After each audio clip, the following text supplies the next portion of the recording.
What up, guys? Coach Joe here. It is Technique Tuesday. What I'd like to talk about today is the kettlebell swing. Now, we've addressed this in the past, but today I want to focus on correct technique overall for the kettlebell swing, as well as two issues or two struggles that I see people dealing with when they're learning the kettlebell swing, when it's a little bit new, and if we don't nip these in the butt right away, they tend to become a bad habit for a longer period of time. So what we're going to talk about today is overusing the shoulders or the arms on a kettlebell swing. And then I want to talk about your back position at the top of the swing, or how far back you're allowing yourself to go in what's generally an effort to be aggressive through your hips. So let's take a look. Let me know if you got any questions in the comments below. So first, let's take a look at correct form on the kettlebell swing. You're going to move back about a foot or so away from the bell. Then we're going to drop, grab the bell, tilt it back, and lock the upper back down. Then we're going, so to emphasize this, the setup is very important. Drop, lock, hike, pop, and then you're going to repetitively pop as you go through the swing. There's a lot of things going on here. Let's start with the feet. So my feet stay glued to the ground. There's not a lot of movement. I'm primarily driving through my heels. Every time I come up, that movement is driven through my hips, so I'm aggressively snapping my hips like a whip.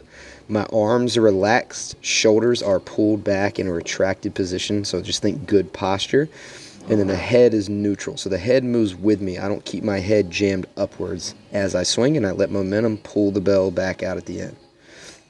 Now, the first thing we see that a lot of people tend to do that makes their swing not as productive is they overuse the arms and treat the kettlebell swing like a front raise. So it present in many different ways, but in this version you can see I get a little bit of hip action and then my arms take over, and you see that bell going really, really high, like above shoulder height. And you also see that my hips don't come all the way through, my knees don't snap nice and straight like we want them to during a kettlebell swing. So not only can this be detrimental to your shoulders, but it can also decrease the benefit you get from this movement in the hips or in the posterior side or your butt, which is primarily the purpose of a good kettlebell swing. The second thing that we see oftentimes is when we get people snapping their hips, they tend to extend it into their spine. So you'll see them arch and lean back as they swing, as you see I'm doing here.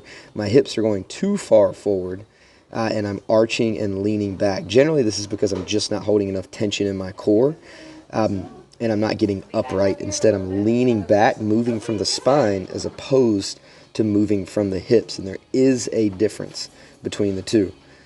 So what we'll do now is take a look at correct technique and talk about ways to work on these. So first, let's address the back.